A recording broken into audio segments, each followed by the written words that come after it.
Hi there, just a quick note about the video this week. I had a computer crash and I lost all of my footage, so what I've put together is from pre-renders.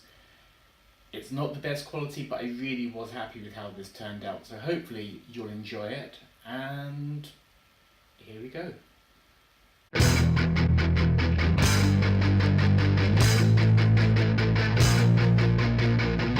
Greetings fans, hyperfans, and people just lost looking for videos of cats.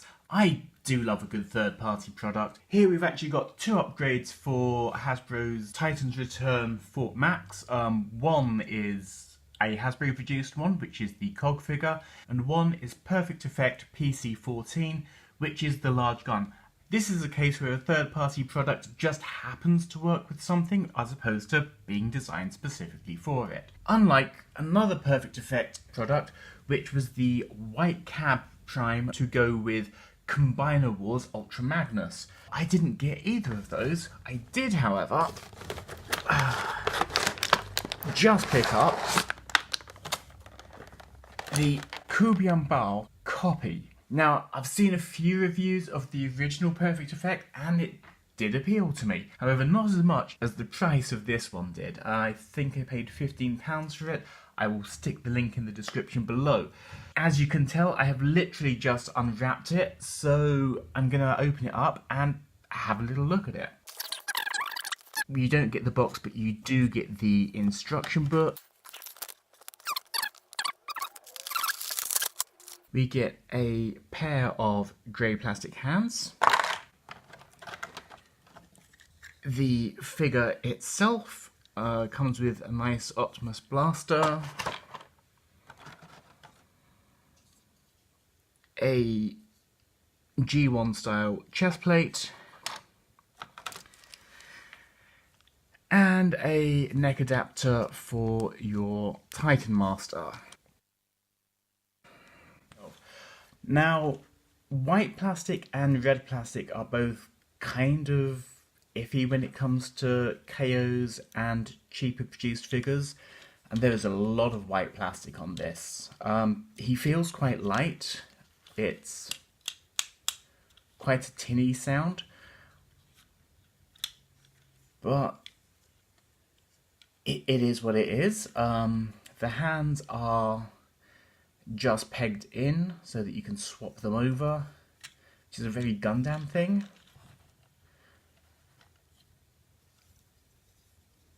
Let's have a look at the blaster itself. So the blaster it's not bad actually. It's all molded as one piece, some decent detailing in, a little bit of silver paint, 5mm peg, couple of ports on either side. Yep, okay, that's cool. So let's have a look at white. I don't know what to call him because it's not really Ultra Magnus. I don't like calling it White Prime. And he's certainly not the Minimus Ambus of the IDW comics. Okay, so size comparison wise, here he is next to Transformers Siege Cog, Transformers Classic Starscream, Transformers Movie Nitro Zeus,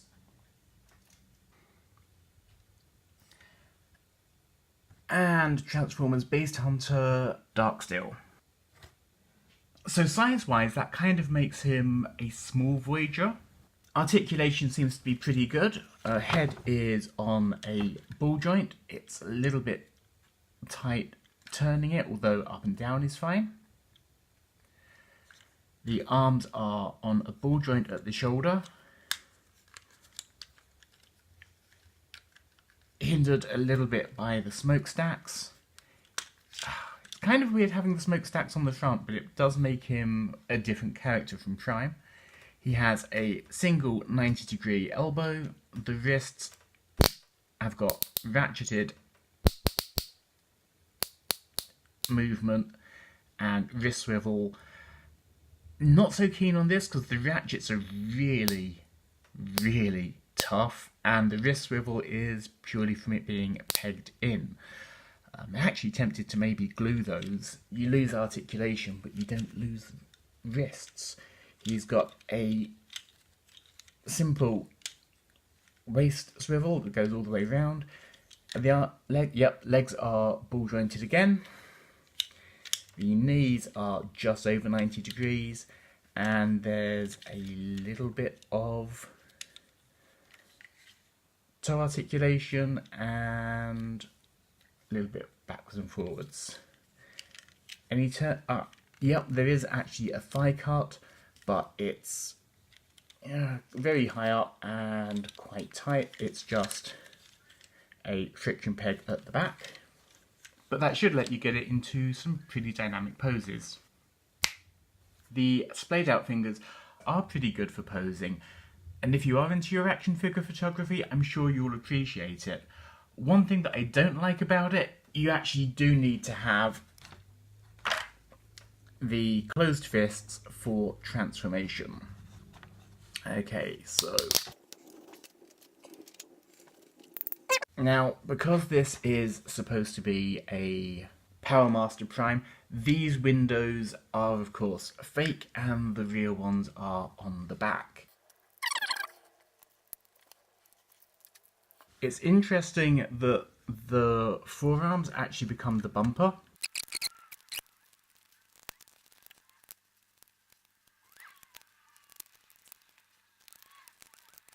So transformation is actually quite nice and innovative. It takes a lot of steps to make sure that it isn't just copying the original Prime or even the original Powermaster Prime.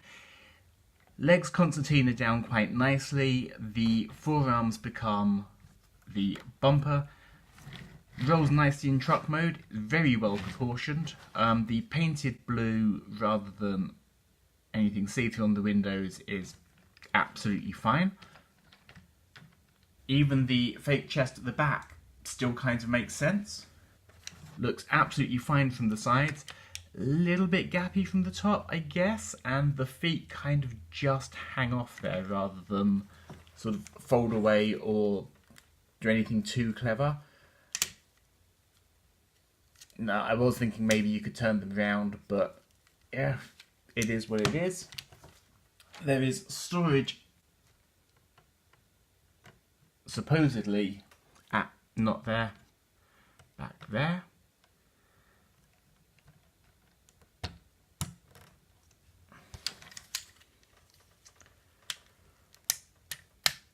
And that's a quite tight fit, but yep, that fits in there fine and dandy. So yeah, it's a nice little white truck. But that's not all this guy's supposed to do.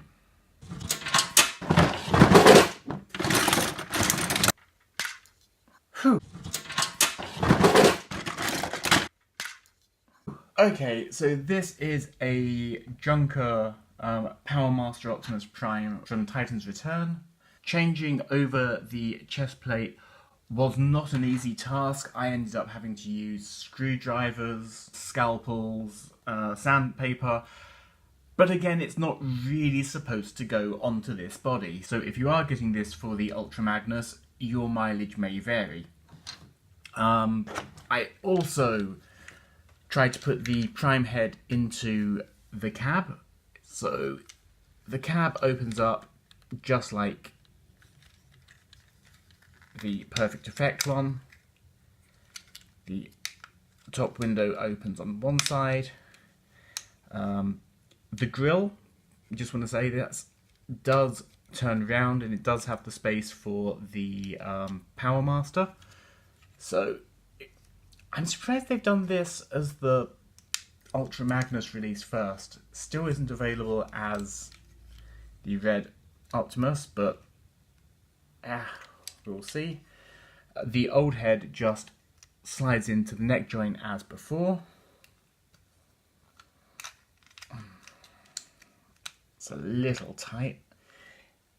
It does actually come with a different neck adapter, and you're supposed to just clip your old head onto there and use that.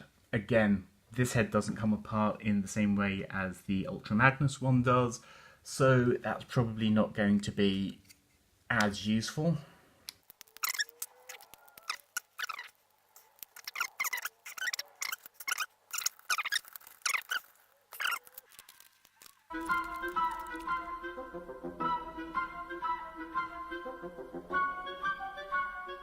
So I finally managed to actually get him into this armour. I had to get rid of the head, but I can just put it on top and show you how it would look.